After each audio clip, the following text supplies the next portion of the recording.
আচ্ছা, তুমি কি টেস্ট পরীক্ষা নিয়ে অনেক চিন্তায় আছো? তোমার কি একটুও পড়া হয়নি? তাহলে আজকের ভিডিওটি তোমার জন্য। আসসালামু আলাইকুম, আশা করছি সবাই অনেক ভালো আছেন। তো আজকে যে বিষয়টি নিয়ে কথা বলবো সেটি হচ্ছে টেস্ট পরীক্ষার আগে আমরা কিভাবে পড়বো এবং সিলেবাস শেষ করব। তো চলুন না কথা আমাদের ভিডিওটি শুরু করা যাক। টেস্ট পরীক্ষার আগে মূলত দুই টাইপের স্টুডেন্ট পাওয়া যায়, যেটা হচ্ছে যে প্রথমে যাদের সিলেবাস প্রায় 80% কমপ্লিট হয়ে গেছে বা মোটামুটি কমপ্লিট হয়েছে, এবং আরেক টাইপের স্টুডেন্ট পাওয়া যায় যাদের সিলেবাস কমপ্লিট হয়নি এবং তারা পরীক্ষার জন্য অনেক চিন্তা করে কিন্তু তারা পড়তে পারে না। তো আজকে আমরা এই ২ নাম্বার টাইপের যে স্টুডেন্ট আছে এই স্টুডেন্ট নিয়ে আমরা কথা বলবো।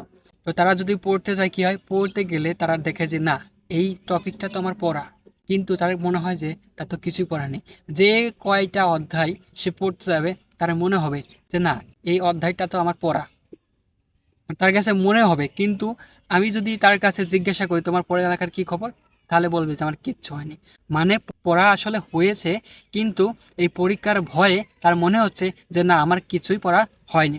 এরকম সমস্যা কিন্তু হয় এই পরীক্ষার সামনে, আমাদের এরকম সমস্যা হতে পারে। এটা এসএসসির সামনে হবে এবং টেস্ট পরীক্ষার সামনেও হবে। তোমার মনে হচ্ছে যে তোমার কিছু পড়া হয়নি, ভালো কথা, তুমি মনে করো তোমার কিছু পড়া হয়নি, কিন্তু তুমি প্রতিদিন পড়ো একটু। যে সাবজেক্টগুলো প্র্যাকটিস করার বিষয় এগুলো একটু প্র্যাকটিস করো, যেমন physics, chemistry, higher math, general math, এগুলো কিন্তু প্র্যাকটিসের সাবজেক্ট, এগুলো প্র্যাকটিস করতে হবে। তা না হলে কিন্তু এটা মনে থাকে না। আর যে দুই টাইপের স্টুডেন্টের কথা বললাম, এদের মধ্যে কমন একটা সমস্যা আছে যে এরা গ্রুপ সাবজেক্ট নিয়ে অনেক ভাবে, কিন্তু জেনারেল যে সাবজেক্ট আছে এই সাবজেক্ট নিয়ে তারা কিছুই ভাবে না। মানে গ্রুপ সাবজেক্ট নিয়ে তারা খুবই চিন্তা করে এবং খুব পড়ে, কিন্তু এই জেনারেল সাবজেক্টগুলো তারা পড়তে চায় না। যেমন বাংলা, ইংরেজি, এগুলো কিন্তু সেরকম একটা গার্ড দিয়ে পড়া হয় না। যার কারণে কি হয়, পরীক্ষায় কিন্তু এই বাংলা এবং ইংলিশে বেশিরভাগ এ প্লাস যায়। এখন থেকে গ্রুপ সাবজেক্টটা পড়তেই হবে, গ্রুপ সাবজেক্ট পড়বে এবং বাংলা, ইংরেজি, ধর্ম, আইসিটি এদের প্রতি একটু গুরুত্বপূর্ণ, মানে এদেরকে একটু ভালো করে পড়তে হবে। তুমি প্রতিদিন একটা দুইটা গল্প পড়ো কিংবা একটা দুইটা অধ্যায় শেষ করো, এভাবে করে তোমার কিন্তু পড়তে হবে। তা না হলে কিন্তু তোমার এই বাংলাতে এ প্লাস মিস যাবে। এখন বলি যে শুধু পড়লেই হবে না, যেমন ফিজিক্সের কি ম্যাথমেটিক্যাল টার্মস, এগুলো কিন্তু তোমাকে ভালোভাবে বুঝে করতে হবে। ফিজিক্সের যে কয়টা অধ্যায় আছে তোমার সবগুলো তোমার পারার দরকার নাই, তুমি যেগুলো পারো ওইগুলো ভালোভাবে রিভিশন দাও, ওইগুলো ভালোভাবে করো। এমনভাবে করতে হবে যে যে অধ্যায়গুলো তুমি পারো ওখান থেকে যদি কোনো প্রশ্ন কিংবা এমসিকিউ আছে সেগুলো কিন্তু তোমাকে পারতে হবে, এমনভাবে তোমাকে পড়তে হবে।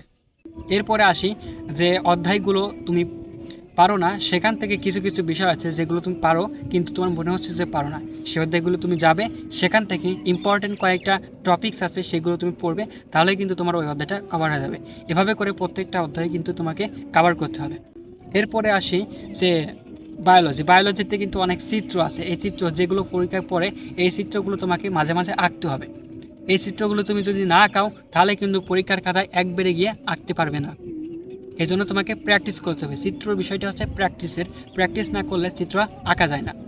ফিজিক্স, কেমিস্ট্রি, বায়োলজি এগুলো কিন্তু নোট করে পড়ার বিষয়, এগুলো তোমাকে নোট করে পড়তে হবে, তা না হলে কিন্তু তুমি কিন্তু পরীক্ষায় ভালো রেজাল্ট করতে পারবে না। একটা অধ্যায় যখন তুমি পড়তে যাবে ওই নোট যদি তুমি দেখো তাহলে কিন্তু তোমার পড়তে অনেকটাই সুবিধা হবে। পড়ার কথা তো গেল, কিন্তু এই পরীক্ষার যে কয়েকদিন আছে এই কয়েকদিন তোমাকে কিছু জিনিস মেনে চলতে হবে। পরীক্ষার সামনে যদি তুমি এই জিনিসগুলো না মেনে চলো তাহলে কিন্তু পরবর্তীতে তোমার সমস্যা হবে। এই জিনিসগুলো যদি তুমি না মানো তাহলে কিন্তু তুমি পড়ার টাইমই পাবে না। এখন থেকে পরীক্ষার আগ পর্যন্ত যে কাজগুলো করা যাবে না সেটি হচ্ছে অপ্রয়োজনে মোবাইল ব্যবহার করা যাবে না। মানে তুমি যদি মনে করো 5 মিনিটের জন্য মোবাইলটা চালাবো তাহলে কিন্তু অনেক সময় চলে যাবে, তারপরেও মনে হবে যে না আর একটু চালাই। এই জন্য মোবাইলটা অপ্রয়োজনে চালানো যাবে না। তুমি ক্লাস করার জন্য মোবাইলটা চালাতে চাচ্ছ, ক্লাস করে আবার রেখে দিও। এরপরে যেটা আছে সেটা হচ্ছে খুব বেশি ঘুমানো যাবে না। মানে আমরা দেখা যাচ্ছে যদি ঘুমাতে চাই তাহলে কিন্তু সারাদিনও আমরা ঘুমাতে পারি। তোমার যতটুকু প্রয়োজন ততটুকুই তুমি ঘুমাবো, বেশি ঘুমানোর দরকার নাই, যেহেতু পরীক্ষার সামনে একটু তোমাকে কষ্ট করতে হবে। 3 নাম্বার যেটা আছে যে ফ্রেন্ডের সাথে বেশি সময় আড্ডা দেওয়া, ফ্রেন্ডের সাথে ঘোরাঘুরি, আড্ডা দেওয়া, এগুলি এই সময় বেশি হয়ে থাকে। যে ফ্রেন্ডের সাথে আড্ডা দেয়, তুমি বলছো যে ভাইয়া ও আমার সাথে ঘুরে বেড়ায়, আমার সাথে এইটা করে, আমার সাথে ওইটা করে, কিন্তু ও যে বাসায় গিয়ে কি করে এটা তো আর তুমি জানো না। ও বাসায় গিয়ে তোমার চেয়ে হয়তো বেশি পড়ে। এজন্য ফ্রেন্ডের সাথে বেশি সময় আড্ডা দেওয়া যাবে না বা সময়টা নষ্ট করা যাবে না। তো এইভাবে করে তোমার কিন্তু সময় বাঁচাতে হবে। এরপরে ঠিক মতো লেখাপড়া করতে হবে। আর পড়াশোনার পাশাপাশি তোমাকে লেখা প্র্যাকটিস করতে হবে। লেখা প্র্যাকটিস না করলে কিন্তু তুমি পরীক্ষার খাতায় গিয়ে লিখতে পারবে না। এজন্য ঠিকভাবে পড়তে হবে, লেখা প্র্যাকটিস করতে হবে, যে সৃজনশীল প্রশ্নগুলো আছে এইগুলো সুন্দরভাবে সমাধান করতে হবে। প্রতিদিন তুমি কমপক্ষে 2 সেট প্রশ্ন সমাধান করবে, তাহলে কিন্তু তোমার হাতের লেখাটা ভালো হবে এবং তোমার লেখার টাইমটা কিন্তু আস্তে আস্তে কমতে থাকবে। আর এইভাবে করে তুমি যদি চলো, তাহলে ইনশাল্লাহ আশা করা যায় যে তোমার সিলেবাসটা খুব তাড়াতাড়ি কমপ্লিট হবে এবং তুমি পরীক্ষায় একটা ভালো রেজাল্ট করতে পারবে। ধন্যবাদ সবাইকে। আজকের ভিডিওটি এ পর্যন্তই।